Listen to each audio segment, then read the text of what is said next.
ठीक है। धर्म प्रोजित कैतवोत्र परमो निर्मत्सराराम सताम्। धर्म प्रोजित कैतवोत्र परमो निर्मत्सराणां सताम्। वेद्यं वास्तवमत्र वस्तु शिवदम् तापत्रयोन्मूलनम्। वेद्यं वास्तवमत्र वस्तु शिवदाम् तापत्रयोन्मूलनम्। श्रीमद्भागवते महामुनिकृते किं वा परेरीश्वरः। श्रीमद्भागवते महामुनिकृते किं वा परेरीश्वरः।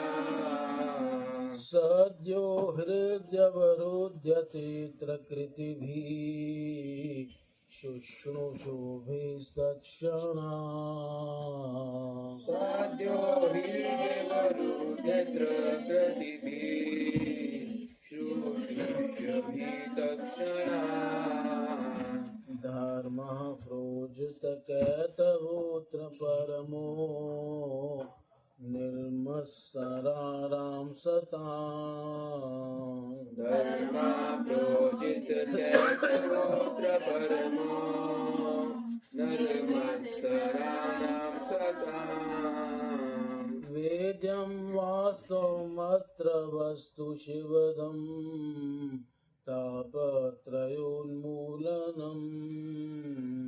वेदं वास्तवमत्र वस्तु शिवदाम् तापत्रयोन्मूलनम्। श्रीमद्भागवते महामुनिकृते किं वा परेरीश्वरः। श्रीमद्भागवते महामुनिकृते किं वा परेरीश्वरः।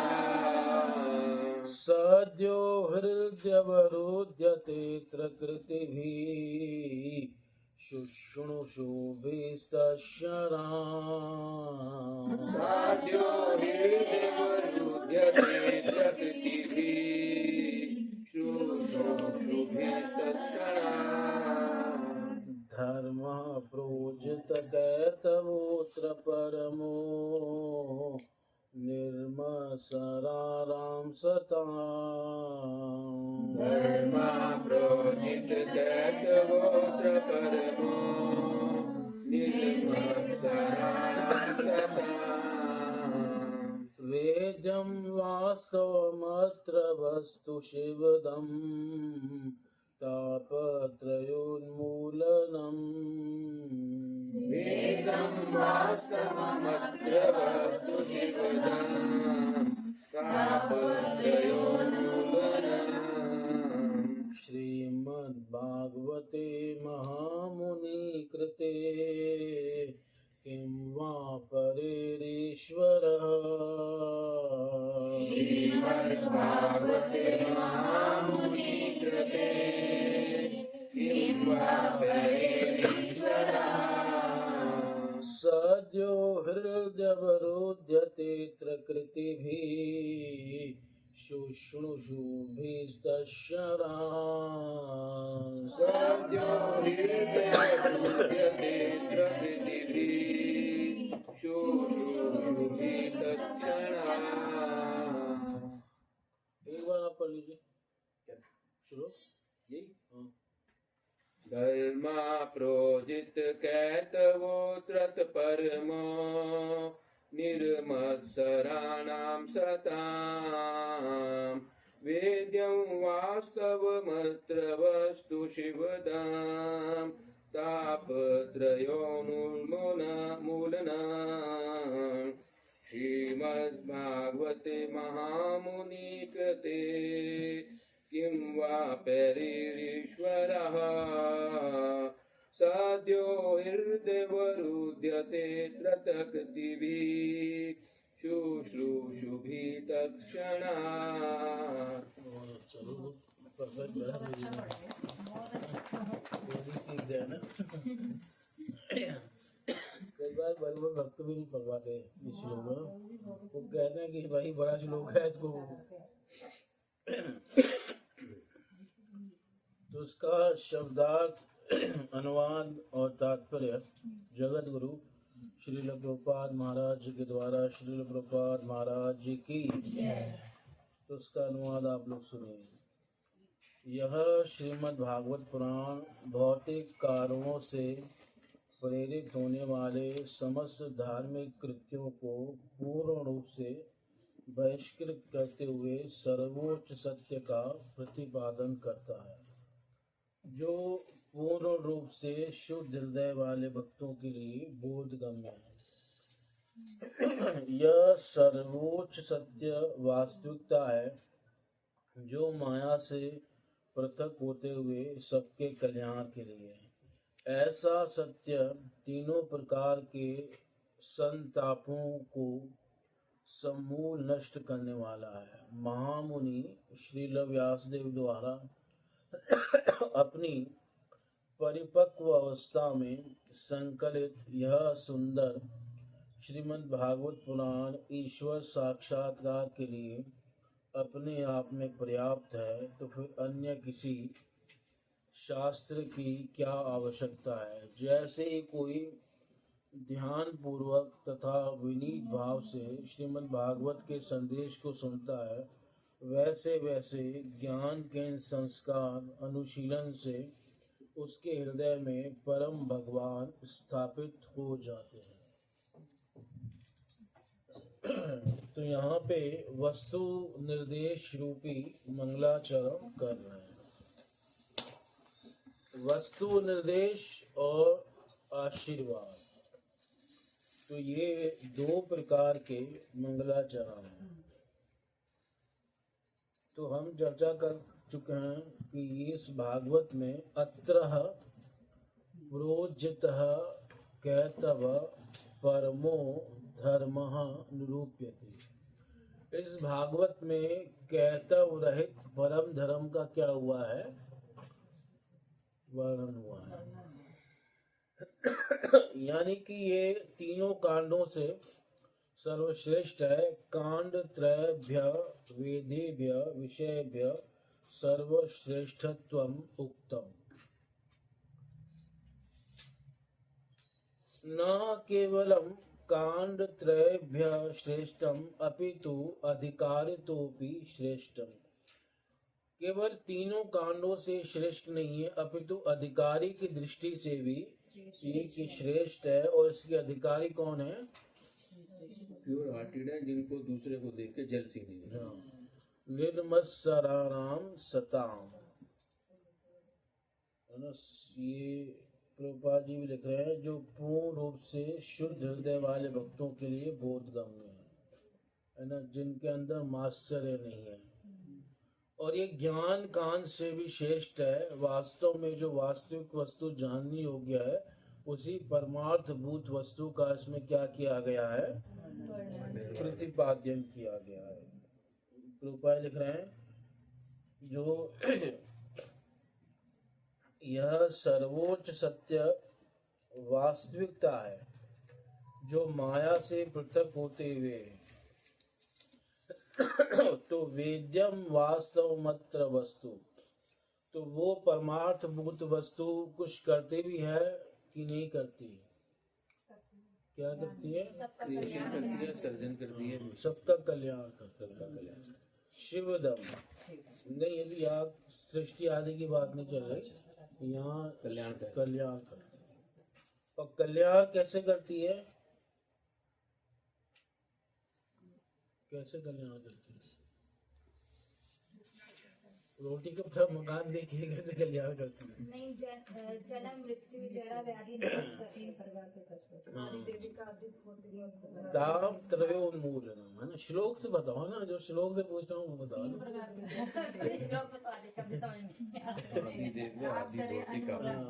ताप, तीन ताप का क्या कर देती है? जड़ से उखाड़ देती है। ताप तीन की जड़ जो है, मूल होता है जड़, और उसको थोड़ा नीचे हो जाओ या थोड़ा साइड हो जाओ, हमें प्रभु जी नहीं दिख रहे।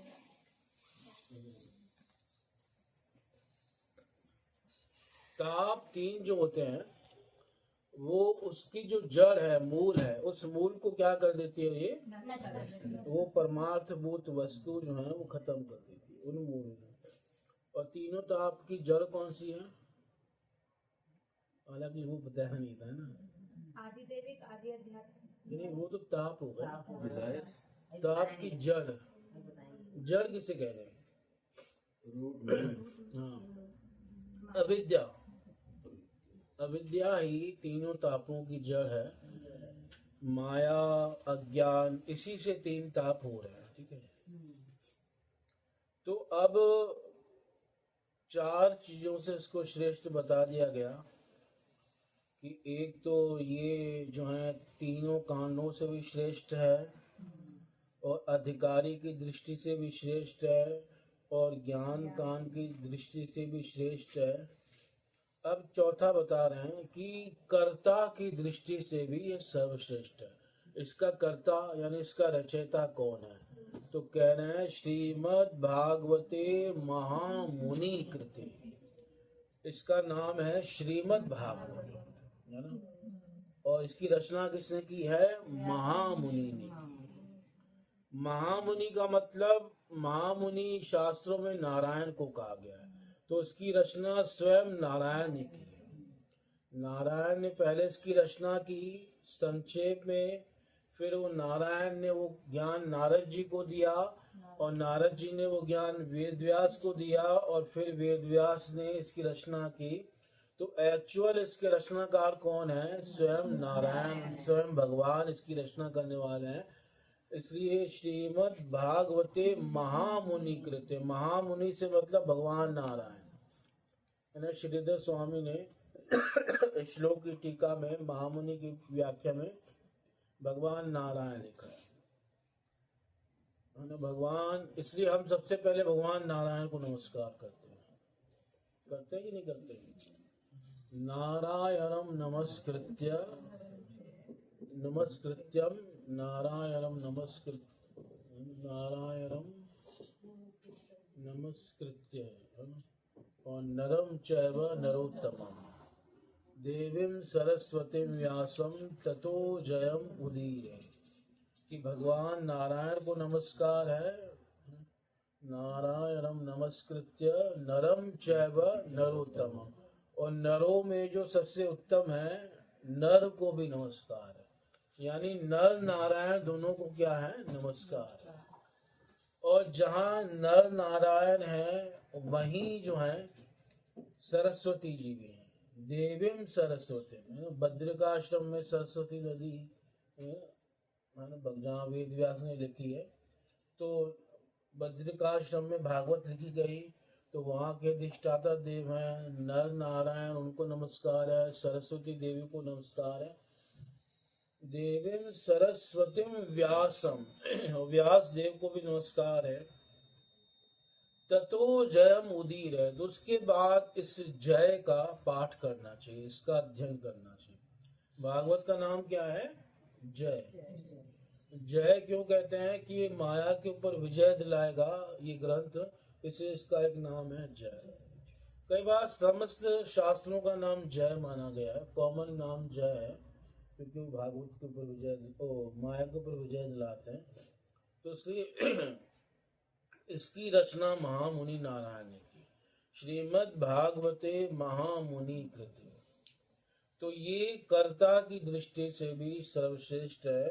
अथवा जैसे प्रभुपाद ने लिखा कि महामुनि श्री व्यास देव द्वारा अपनी परिपक्व अवस्था में इसका संकलन किया गया। वेद व्यास ने संकलन किया है, रचना नहीं की, है ना। एक्चुअल में हमारे यहाँ पे बताया गया शास्त्रों में कि 100 करोड़ श्लोकों वाला ये ग्रंथ जो है अनादिकाल से जो मतलब प्रकट हुआ, और वो स्वर्ग में देवताओं के पास है। तो उस 100 करोड़ श्लोकों को वेद व्यास ने संक्षेप में 4 लाख श्लोक लिए वहां से, और उसको पृथ्वी पे लिख दिया 18 पुराणों में। मतलब उसका सार निकाला 100 करोड़ श्लोकों का, कितने में? 4 लाख 4 लाख श्लोकों में, और 4 लाख श्लोकों को डिवाइड कर दिया 18 पुराणों में। और उन 18 पुराणों में सबसे श्रेष्ठ ये श्रीमद् भागवत है, जो 18,000 श्लोकों में लिखा गया, और उन्होंने इसका संकलन किया वेद व्यास ने। पहले इसकी रचना हो चुकी थी, वेद व्यास ने इसका संकलन किया, तो इसमें कुल 12 स्कंद हैं, 18,000 श्लोक हैं और 335 अध्याय हैं। चैप्टर कितने हैं? 335, स्कंद हैं 12 और श्लोक है 18,000। तो वेद व्यास ने, जब वो बहुत असंतुष्ट थे, आगे ये तो वर्णन आएगा, दुखी थे, उनको खुद को संतुष्टि नहीं हो रही थी, सारे ग्रंथ लिखने के बाद, इवन महाभारत लिखने के बाद, है ना, उस महाभारत में गीता भी लिख दी, वेदांत दर्शन की भी रचना कर दी, सब कुछ लिखने के बाद भी वो संतुष्ट नहीं थे। तो तब वो नारद जी उनके आश्रम में आते हैं, वो नारद जी कहते हैं कि अभी तक आपने कोई ऐसा ग्रंथ नहीं लिखा जिसमें भगवान की पूर्ण महिमा बताई हो। आपने भगवान की महिमा बताई है, पर साथ में धर्म आदि का भी आपने क्या कर दिया है? वर्णन कर दिया है। इसलिए ऐसे ग्रंथ की रचना कीजिए जिसमें केवल भगवान की महिमा हो, तब वो श्रीमद् भागवत को प्रकट करते हैं। इसलिए श्रीमद् भागवते महामुनि कृते, और वो प्रभुपाद जी कह रहे हैं कि इन्होंने अपनी परिपक्व अवस्था में इसकी क्या की है? रचना की है। तो कहने का भाव यह है कि कर्ता की दृष्टि से भी भागवतम क्या हो गया? सर्वश्रेष्ठ हो गया। और ये 4 बताए थे, कर्ता की दृष्टि से, ज्ञान की और अधिकारी की, एक और होगी ज्ञान। तीनों कांडों से भी श्रेष्ठ है। ज्ञान, कर्म और ज्ञान तो आएगी इसमें 3 कांडों में, ज्ञान भी आ गया, पर कर्म फिर भी ज्ञान को एक अलग लिया गया है। 3 कांडों से ऊपर, आधिकारिक दृष्टि से ऊपर, ज्ञान की दृष्टि से, फिर कर्ता की दृष्टि, कर्ता की दृष्टि से ऊपर। अब कह रहे हैं किम वा परे, जब श्रीमद् भागवत जैसा ग्रंथ है जिसकी रचना स्वयं भगवान नारायण ने की है ना, तो किम वा परे, अब अन्य किसी ग्रंथ की आवश्यकता क्या है ना? फालतू में ये ग्रंथ पढ़ो, वो ग्रंथ पढ़ो। रूपा जी लिख रहे हैं, रूपा जी भी लिख रहे हैं कि ये श्रीमद् भागवत पुराण ईश्वर साक्षात्कार के लिए अपने आप में पर्याप्त है, तो फिर अन्य किसी शास्त्र की क्या आवश्यकता है? किम वा परे, परे शास्त्रे किम, मतलब अन्य शास्त्रों से फिर क्या प्रयोजन है?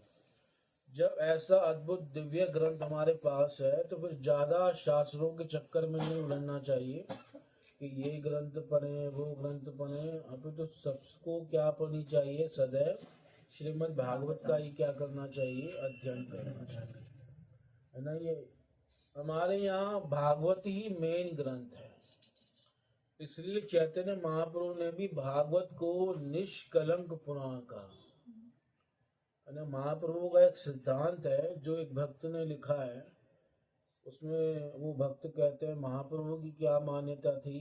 आराध्यो भगवान ब्रजेश तनयु, कि आराध्य कौन है?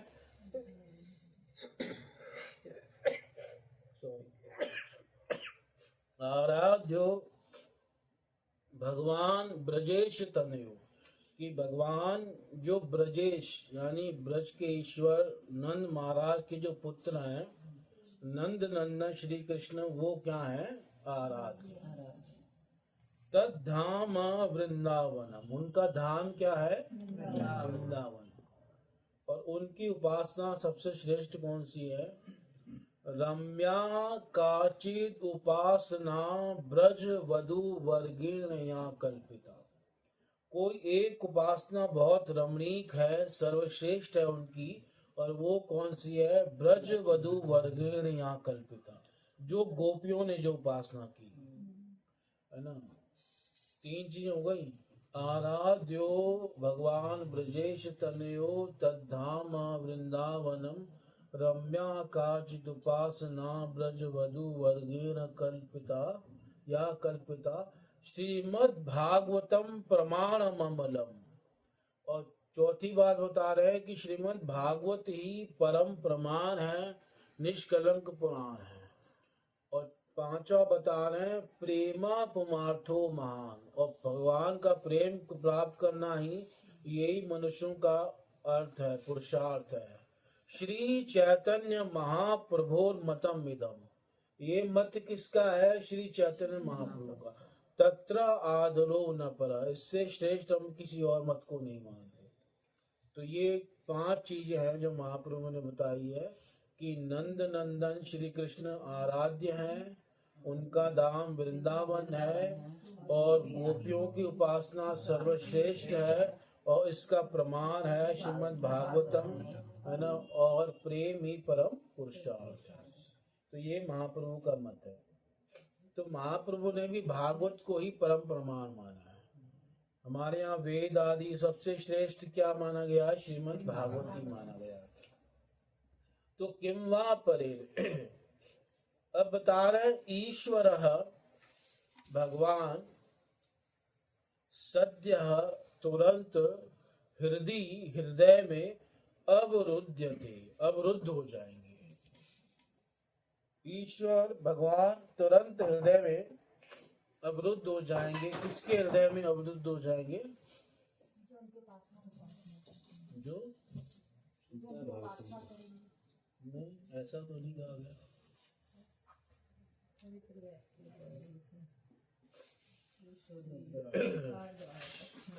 ईश्वर सद्यो यानी तुरंत हृदय में आ जाएंगे, ऐसा नहीं कह रहे। क्या कहना है? अवरुध्यते, फंस जाएंगे आगे।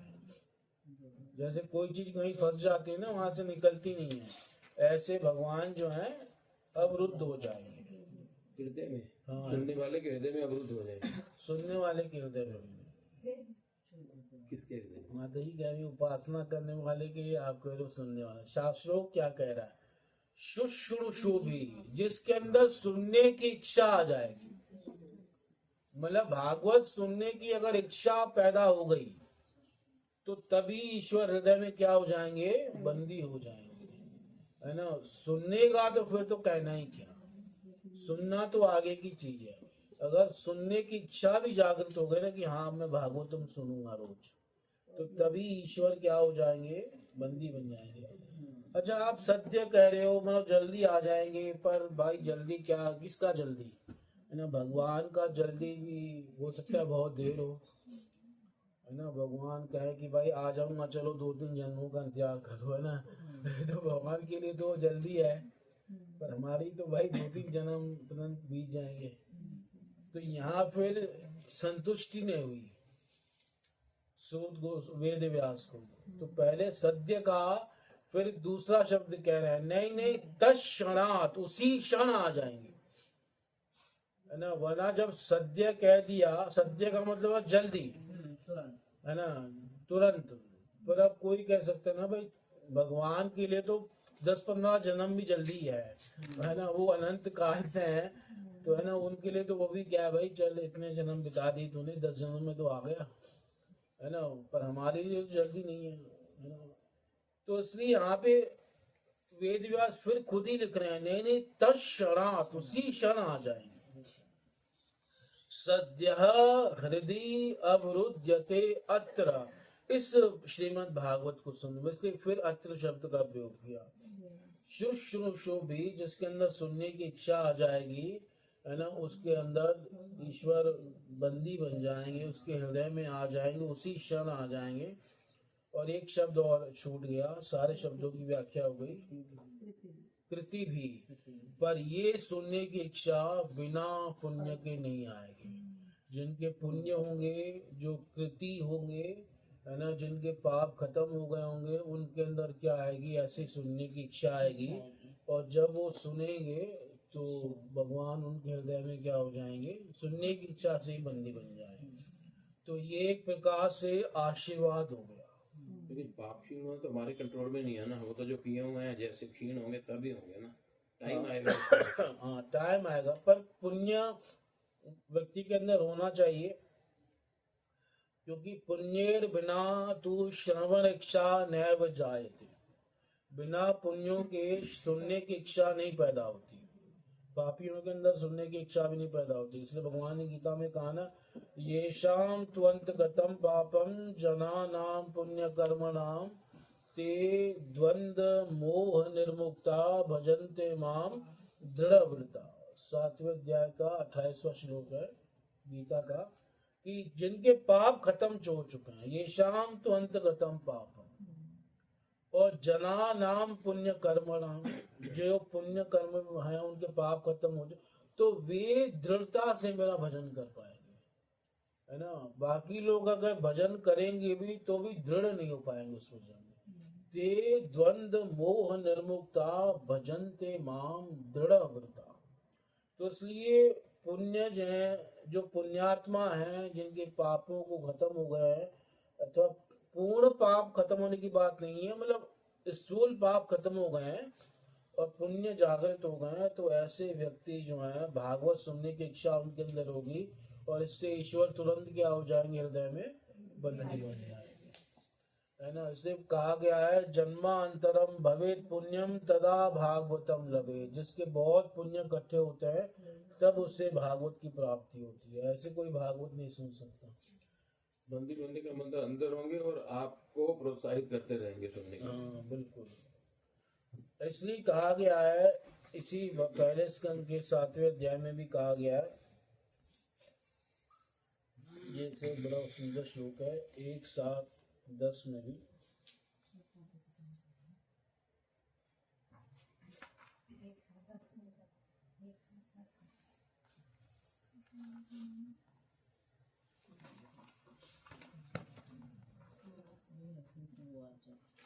कौन सा है? आत्मा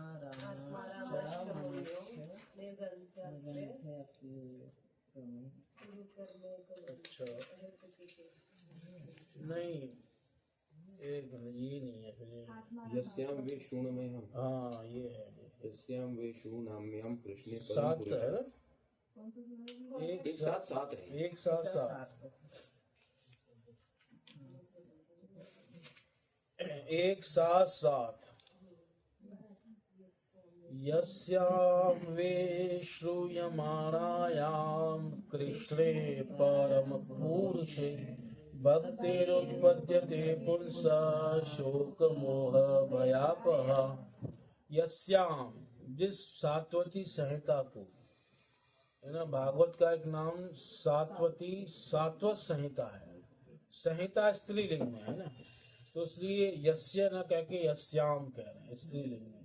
जिस संहिता को श्रूयमाणायाम, सुनते हुए, ये नहीं कह रहे हैं कि जिन्होंने सुन चुका है उनके बारे में, सुनते सुनते क्या हो जाएगा, कृष्णे परम पुरुषेर भक्ति उत्पद्यते, भक्ति उत्पन्न हो जाएगी, किसके प्रति, कृष्ण के प्रति। और किस कृष्ण के प्रति, परम पुरुष, है ना।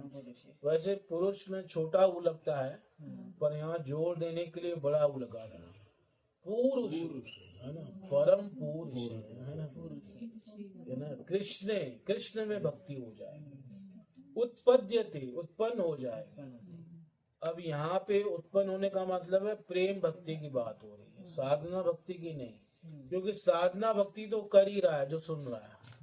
श्रवण कीर्तन क्या होता है, साधना भक्ति होती है, उससे क्या उत्पन्न होगी, प्रेम भक्ति, जो उसके पास नहीं है। और वो प्रेम भक्ति क्या करेगी, पुंसः शोकः मोह भयापः, वो शोक को खत्म कर देगी, यानी भूतकाल के कष्टों को खत्म कर देगी, है ना। भूतकाल के कष्टों के लिए क्या होता है, शोक होता है। और मोह को, अज्ञान को खत्म कर देगी, वर्तमान के कष्टों के लिए मोह होता है। और भविष्य के कष्टों को खत्म कर देगी, भविष्य के कष्टों के लिए क्या होता है, भय होता है, इन सबको खत्म कर देगी। तो ये सुनने से ही हो जाएगा। इसलिए सबसे सरल, सबसे प्रभावशाली साधन है कि व्यक्ति कुछ न करे, सब भागवत को सुने, इसी से उसका उद्धार हो जाएगा। अगर विश्वास रखेगा तो ये अपने आप में पर्याप्त साधन है। परीक्षित महाराज के पास 7 दिन थे, उन्होंने क्या किया? विश्वास रख के श्रवण किया कि इससे मेरा उद्धार हो जाएगा। इससे मेरा उद्धार हो जाए, और हुआ है ना, उद्धार हुआ उससे, है ना। और वो भगवान के धाम में चले गए, है ना। सुखदेव जी ने कहा कि त्वम तो मरिष्यसि पशु बुद्धिम इमाम जई। अरे राजन, कि तुम मरोगे या मर रहे हो, ऐसी पशु बुद्धि का त्याग कर दो, है ना। मैं तुम्हें भागवत सुनाऊंगा और तुम इससे क्या हो जाओगे? मुक्त हो जाओगे, भगवान को प्राप्त कर लोगे। और वैसे ही वो भगवान के गुणों को सुनने के लिए ही आए थे। सुखदेव जी के एंट्री से पहले ही, जब सुखदेव जी नहीं आए थे, तो उन्होंने ऋषियों से यही कहा था। अगर आप देखें पहले स्कंद का अंदर वो कह रहे हैं, सुखदेव जी की एंट्री तो हुई है पहले स्कंद के 19वें अध्याय में, और वो सुखदेव जी बोलना शुरू किए हैं दूसरे स्कंद में। पहले स्कंद में वो नहीं बोले सुखदेव जी।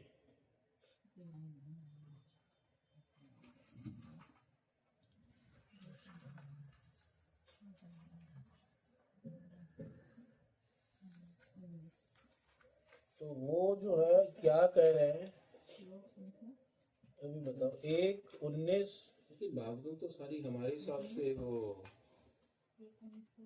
सूत गोस्वामी ही बता रहे हैं ना। सूद को समय तो बहुत बाद में बताए हैं। अच्छा, पहले डायरेक्टली सुखदेव गोस्वामी की बताई हुई है। कौन सा?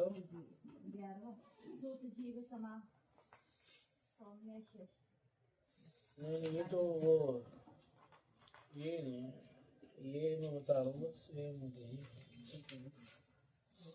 हाँ 15 1:19-15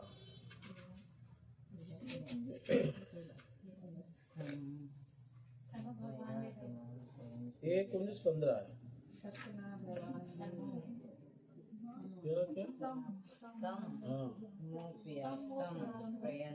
क्या तमोपयातं प्रतियन्तु विप्रा गंगा च देवी धृतचेत्तमीशे द्विजोपसृष्टा कुहकस्तक्षको वा दशत्वलं गायत विष्णुगाथा।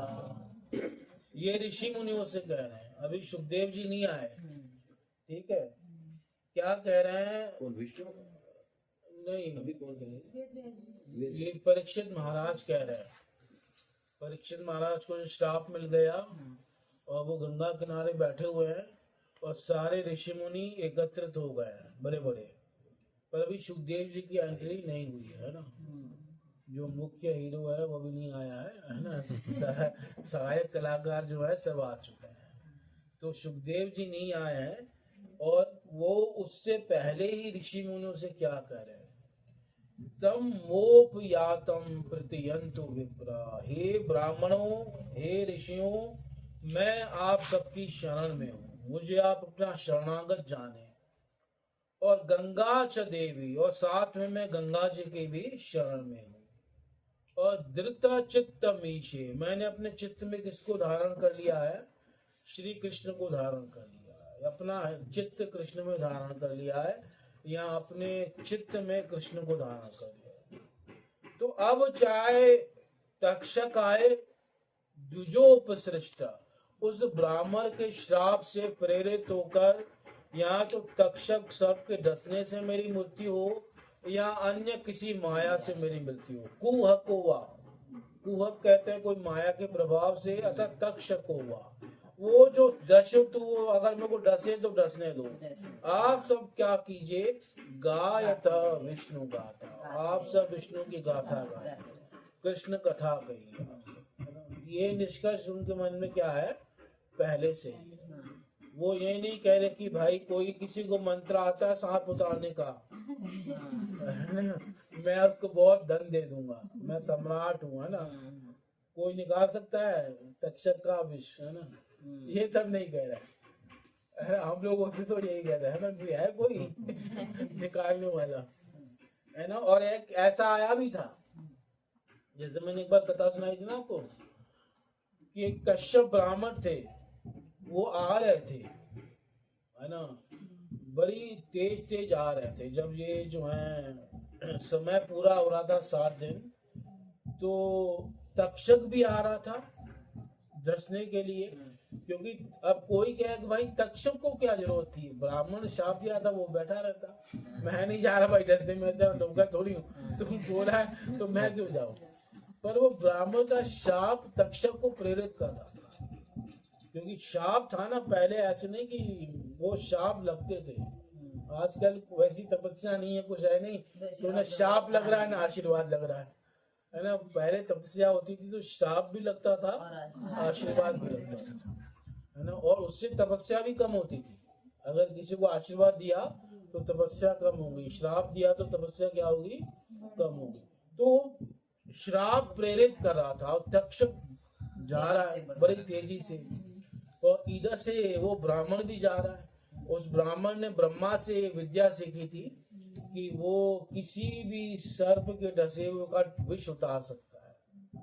तो तक्षक ने उसको देख लिया, है ना, और कहा कि तुम कहाँ जा रहे हो। उस समय तक्षक दूसरे वेश में था, ब्राह्मण के रूप में जा रहा था, वो सर्प के रूप में डसने नहीं गया, वरना तो उसकी एंट्री नहीं होती। वो एक ब्राह्मण के रूप में गया था, ना, इच्छाधारी सर्प, जैसे सीरियल बनाते हैं ना भाई। पीछे तो ऐसी बीमारी चली थी भाई, हर सीरियल इच्छाधारी सर्प वाला, है ना। वो ऐसे पागल हो गए थे, वो फिर इच्छाधारी मैडम भी आ रहा है, ये भी आ रहा है, क्या क्या पागलपन दिखाते हैं। तो इच्छाधारी और सर्प वैसे होते हैं। तो तक्षक वही था।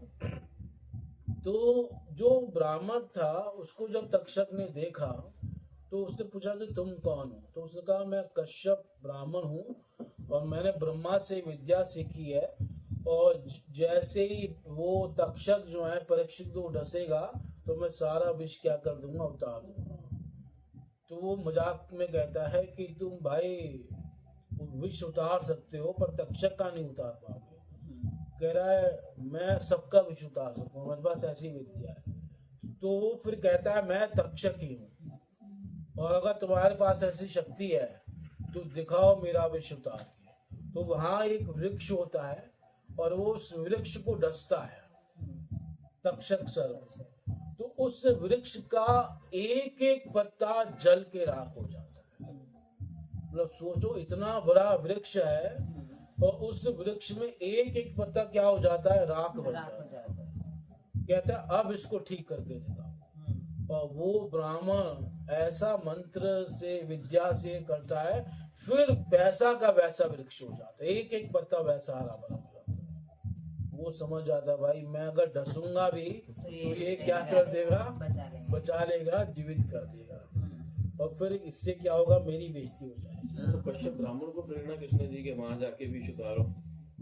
उनको ब्रह्मा जी ने विद्या सीखी थी, और वो खुद ही जा रहे थे, किसी ने प्रेरणा नहीं दी थी। पता लगा उनको कि ऐसा होने वाला है, तो कि भाई राजा मार्गी हो जाएगा। है, फिर वो गए या नहीं? नहीं मैं वही बता रहा हूँ, चल रही है ना। तो उसको लगा कि भाई ये तो पक्का मेरा विष उतार देगा, और मेरे विष से अगर वो ठीक हो गए उसके बाद तो बेइज्जती किसकी होगी, मेरी हो जाएगी। कि भाई तक्षक का विष भी किसी काम का नहीं है, परीक्षित महाराज फिर क्या हो गए, जीवित हो गए, है ना। अब ये जंगल में घटना हुई है। अब कोई कहे ये घटना पता कैसे चली, उसी वृक्ष में एक व्यक्ति छिप के बैठा हुआ था, और वो इन दोनों की बातें सुन रहा था। और जब तक्षक ने डसा तो वो भी मर गया, और जब ब्राह्मण ने जो दोबारा से ठीक किया अपने मंत्रों से, तो वो व्यक्ति क्या हो गया, दोबारा जीवित हो गया। तो उसने कहा कि मैं तुम्हें बहुत सारा धन दूंगा। तक्षक ने कहा उस ब्राह्मण को, तुम वहां नहीं जाओगे, है ना।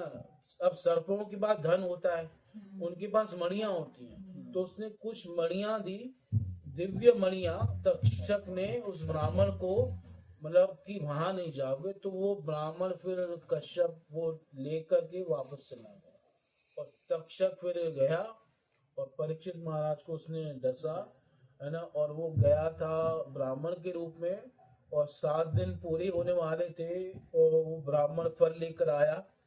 परीक्षित महाराज को संदेशा मिला कि अरे कोई तपस्वी ब्राह्मण आ रहे हैं फल लेके, कि महाराज अपना अनशन खोलिए, जो आप 7 दिन से भूखे प्यासे हैं, अब हम तपस्वी ब्राह्मण आपके लिए फल लाए हैं, है ना, वो शाप आप आपके ऊपर नहीं लगेगा, आप शुद्ध भक्त हैं, ऐसे ऐसे करके। और जैसे ही वो फल उन्होंने उठाया, परीक्षित महाराज ने खाने के लिए, उसी फल में से एक छोटे से रूप में पहले तक्षक निकला और एकदम विशाल हो गया और तुरंत परीक्षित महाराज को पकड़ के उसी समय डस दिया। यानी फल के भीतर वो छिप करके आया था वैसे, वरना सामने ऐसे चल के नहीं आ सकता था। और तुरंत उनका शरीर क्या बन गया, राख बन गया परीक्षित महाराज का। तो ब्राह्मण जो है उसको वापस भेज दिया, उसने धन खा लिया और वो वापस चला गया, है ना, कि चलो भाई धन इधर से मिले या उधर से मिले, अब राजा देगा तो धनी देगा, तो ये क्या दे रहा है, मणि दे रहा है, मणियों की कीमत ज्यादा होती है, तो वापस आ। तो मेरे कहने का भाव है कि परीक्षित महाराज के हृदय में कोई डाउट नहीं है, वो पहले से ही कह रहे हैं गायत विष्णु गाथा, कि विष्णु का चरित्र कहिए। इस समय हालांकि सुखदेव जी नहीं आए, अब सुखदेव जी आएंगे तो वो उस बात का समर्थन करेंगे कि अब मैं तुम्हें भागवत सुना रहा हूँ, तुम इसको सुनो, है ना। बाकी ऋषि मुनि इस निष्कर्ष में नहीं निकलेंगे, उनमें तो अपने आप में विवाद हो जाएगा। कोई कहेगा योग करो, कोई कहेगा यज्ञ करो, कोई कहेगा दान दो, कोई कहेगा तपस्या करो। तो जब इस प्रकार आपस में एक मत में नहीं पहुंचेंगे, उसी समय भगवान सुखदेव जी वहां पर आ जाएंगे। तत्र भवत भगवान व्यास पुत्रो गामट मानो निज लाभ तुष्टो, तो उस समय वहां पे वो प्रकट हो गए। तो ये मत उनका खुद का भी था, इसलिए वो ऋषि मुनियों से भी कह रहे हैं गायत विष्णु गाथा। तो जो इसमें भी यही बात कही है कि अन्य किसी ग्रंथ की आवश्यकता क्या है, और ईश्वर तुरंत हृदय में क्या हो जाएंगे, बंदी बन जाएंगे, अगर इसको सुनने की क्या हो जाएगी, इच्छा हो जाएगी। तो ये एक प्रकार से आशीर्वाद भी है, जो इसको सुनेंगे उसके हृदय में क्या हो जाएंगे, भगवान बंदी बन जाएंगे, अवरुद्ध हो जाएंगे, है ना। ऐसे नहीं एक बार आएंगे फिर चले जाएंगे, वहां रुक ही जाएंगे, अवरुद्ध। तो इसलिए इसको सुनना चाहिए। फल की दृष्टि से भी सर्वश्रेष्ठ है ना, कि ये एक और सर्वश्रेष्ठता हो गई फल की दृष्टि से भी। तो कर्ता की दृष्टि से, अधिकार की दृष्टि से, तीनों कांडों से, ज्ञान कांड से, है ना। इवन अब एक और श्रेष्ठता हो गई, देवता कांड से भी श्रेष्ठ है,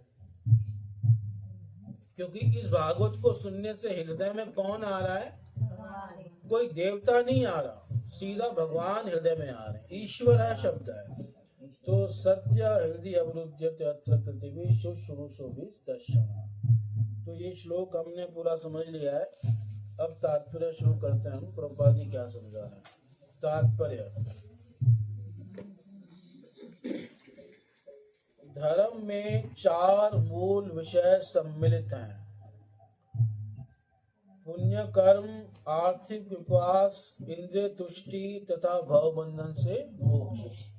वही जो हमने बताया ना, धर्म अर्थ काम मोक्ष, है ना। तो उसी को प्रभुपाद जी लिख रहा है कि पहला धर्म का मतलब कर्म, पुण्य कर्म, दूसरा अर्थ यानी आर्थिक विकास, तीसरा भोग यानी इंद्रिय तुष्टि तथा चौथा मोक्ष।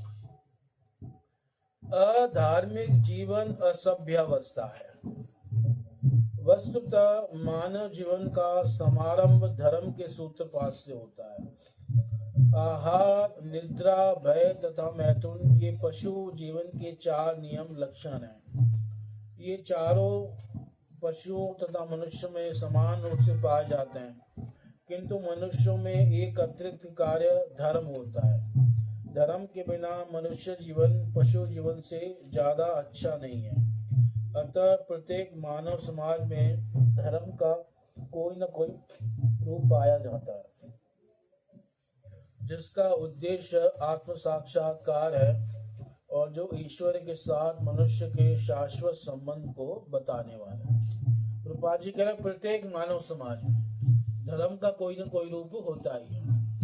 है ना, जिनको पहले भी भगवान के बारे में कुछ ज्ञान नहीं था, पर फिर भी वो किसी न किसी रूप में किसी ऊपरी शक्ति को, भगवान को, धर्म को मानते ही थे। इवन जहाँ अभी भी कुछ ज्ञान नहीं है, जैसे मुसलमानों में, इस्लाम में या क्रिश्चियनिटी में, वो भी किसी न किसी रूप में मानते हैं किसी न किसी को, है ना। हालांकि सच्चा ज्ञान नहीं है, पर फिर भी कुछ न कुछ तो क्या करते हैं, मानते हैं। मानव सभ्यता की निम्नतर अवस्थाओं में भौतिक प्रकृति पर प्रभुत्व जमाने हेतु सदैव होर होने लगी रहती है। दूसरे शब्दों में कह सकते हैं कि इंद्रियों को तुष्ट करने हेतु निरंतर स्पर्धा चलती रहती है। ऐसी प्रवृत्ति के वशीभूत होकर मनुष्य धर्म की ओर मुड़ता है। इस प्रकार वह कुछ भौतिक लाभ प्राप्त करने हेतु पुण्य कर्म या धार्मिक कार्य करता है, किंतु यदि ऐसे भौतिक लाभ अन्य साधनों से प्राप्त हो सकते हैं तो तथाकथित धर्म की उपेक्षा की जाती है। आधुनिक सभ्यता का यही हाल है कि मनुष्य आर्थिक दृष्टि से संपन्न होता जा रहा है, अतः वर्तमान समय में वह धर्म में अधिक रुचि नहीं लेता। गिरजाघर, मस्जिदें या मंदिर एक प्रकार से अब निर्जन है। मनुष्यों की रुचि अपने पूर्वजों द्वारा बनाए गए धार्मिक स्थलों में न होकर फैक्ट्रियों, दुकानों तथा सिनेमा घरों की ओर अधिक है। इससे यह सिद्ध होता है कि धर्म का आचरण किसी न किसी आर्थिक लाभ के लिए ही किया जाता है। आर्थिक लाभ की आवश्यकता, मतलब प्रभुपाद जी यही बता रहे हैं कि इस समय वर्तमान में लोगों की रुचि ज्यादा किसमें हो गई है, आर्थिक लाभ में, और धर्म का वो उपयोग नहीं करते। इसलिए जब प्रभुपाद जी यूरोप में गए थे तो कई जो हैं चर्च बंद हो गए थे वहाँ पे। पहले यूरोप में, अमेरिका में क्रिश्चियनिटी का बहुत प्रचार हुआ, है ना, और 90% एक समय ऐसा था कि पूरा यूरोप 90% क्रिश्चियन था। किसी मतलब स्थान की पॉपुलेशन 90% किसी में हो, बहुत बड़ी बात होती है। इवन अमेरिका में भी बहुत क्रिश्चियन थे, पर धीरे धीरे उन लोगों ने क्रिश्चियनिटी को क्या कर दिया, छोड़ दिया, और फिर क्या होने लगे, चर्च खाली होने लगे। तो कई जगह प्रभुपाद ने चर्च खरीदे और चर्चों में मंदिर बनाए। कई जगह ऐसे भी हुआ, क्योंकि चर्च अब यूज थे नहीं, कोई खाली पड़े थे, तो उन चर्चों को प्रभुपाद ने क्या कर लिया, खरीद लिया, तो वहां मंदिर बना, है ना। इस प्रकार से धीरे धीरे क्या होने लगा, कम होने लगा। आगे आर्थिक लाभ की आवश्यकता इंद्रिय तृप्ति के लिए पड़ती है। प्रायः इंद्रिय तृप्ति के विषय भाग भाग कर परेशान होने के पश्चात ही मनुष्य मोक्ष की ओर मुड़ता है और परमेश्वर से तदाकार होने का प्रयत्न करता है। कहने का भाव यह है कि सारी दशाएं विभिन्न प्रकार की इंद्रिय तृप्ति ही हैं, चाहे वो कुछ भी हो, सब इंद्रिय तृप्ति है। वेदों में उपयुक्त चारों कर्मों की संस्तुति नियामक के रूप में की गई है, जिससे इंद्रिय तृप्ति के लिए अनावश्यक स्पर्धा उत्पन्न न हो, किंतु श्रीमद् भागवतम इंद्रिय तृप्ति संबंधी इन सब कर्मों से परे है। यानी भागवतम में न धर्म, ये साधारण धर्म का वर्णन है, न अर्थ का वर्णन है, न काम का वर्णन है, न मोक्ष का वर्णन है। उसमें किसका वर्णन है, विशुद्ध भक्ति में भागवत धर्म का वर्णन है। इसलिए कहा धर्म प्रोजित कहत वो अत्र परमो, इसमें परम धर्म का वर्णन। यह नितांत दिव्य साहित्य है जो उन्हीं शुद्ध भक्तों द्वारा समझा जा सकता है जो स्पर्धात्मक इंद्र तृप्ति से परे रहते हैं ना। अब दूसरे की व्याख्या कर रहे हैं कि निर्मत्सराणाम सता, और जिनमें निर्मत्सर कौन है, जिनमें कोई स्पर्धा नहीं रहती। इस भौतिक जगत में पशु तथा पशु, मनुष्य तथा मनुष्य, समाज तथा समाज और राष्ट्र तथा राष्ट्र के मध्य तीक्ष्ण स्पर्धा चल रही है, लेकिन श्री भगवान के भक्त ऐसी स्पर्धा से बहुत परे रहते हैं। वे भौतिकवादी व्यक्ति से स्पर्धा नहीं करते क्योंकि वे भगवत धाम वापस जाने के मार्ग पर होते हैं और जहाँ जीवन शाश्वत तथा आनंद में होता है। ऐसे अध्यात्मवादी द्वेष रहित और शुद्ध हृदय वाले होते हैं। भौतिक जगत में प्रत्येक व्यक्ति एक दूसरे व्यक्ति से ईर्ष्या करता है, अतएव स्पर्धा चलती रहती है। लेकिन श्री भगवान के दिव्य भक्त न केवल भौतिक ईर्ष्या द्वेष से रहित होते हैं अपितु सबका कल्याण चाहते हैं और वे ईश्वर को केंद्र मानकर एक स्पर्धा रहित समाज स्थापित करने का प्रयास करते रहते हैं। स्पर्धा रहित समाज की वर्तमान समाजवादी विचारधारा कृत्रिम है। यानी जो समाजवादी विचारधारा चलती है वो क्या है? कृत्रिम है। समाजवादी विचारधारा समझना है किसको कहते हैं? समाजवादी वो है जो ईश्वरवादी है, everything belongs to lord. Communist वगैरह वाला कि जो है वो सरकार का है, सरकार बांटेगी सबको लोगों में समान रूप से। वो कम्युनिस्ट, ये कहते हैं। हाँ, जो कम्युनिस्ट हैं, वामपंथी हैं, लिबरल्स हैं, उनका मानना ये होता है कि सब भाई समान हैं। चलो भाई समान है ना, पर एक्चुअल में उनकी समानता जो है ना झूठी होती है। वो खुद तो चैंपियन का पैक हाथ में लेके बड़े बड़े होटलों में बैठ के ऐसे भाषण देंगे, है ना, जमीनी स्तर पे कोई समानता नहीं है ना, वहाँ वैसी बातें करेंगे, है ना, और लोगों को भड़काएंगे कि ये पूंजीपति लोग हैं, ये तुम्हारा शोषण कर रहे हैं, ये उद्योगपति है ना, ये सब तुम्हारा क्या है। तो लोगों को ऐसे आपस में क्या करते हैं बात है। इसलिए पूंजीपतियों के बीच में और समाजवादियों के बीच में हमेशा क्या होती है? लड़ाई चलती है। वो कहते हैं कि पूंजीपतियों का ही धन पे क्यों अधिकार हुआ ना। वो वास्तव में ये समाजवाद शुरू हुआ रशिया से, रूस से, और चाइना में, अमेरिका में, सब जगह फैल गया और ये जहाँ जहाँ गया इसने देश को बहुत नुकसान किया। रशिया का बहुत नुकसान हुआ, वो पूरा टूट गया, है ना। चाइना का भी नुकसान ही हो रहा है, ऐसे कई देशों का, अमेरिका में भी। मतलब वो देश के एकदम क्या हो जाता है? विरुद्ध हो जाता है। वो सुनने में बड़ा अच्छा लगता है समाजवादी विचार, पर एक्चुअल में वो सब बनावटी है, नकली है। और वही समाजवादी लोग भड़काते रहते हैं धर्म के खिलाफ, संस्कृति के खिलाफ। प्रसाद आ गया जिसका था इंतजार, वो घड़ी आ गई। तो इस प्रकार से जो है ये मतलब समाजवादी विचारधारा क्या होते रहते हैं, चलती रहती है, पर ये है कृत्रिम।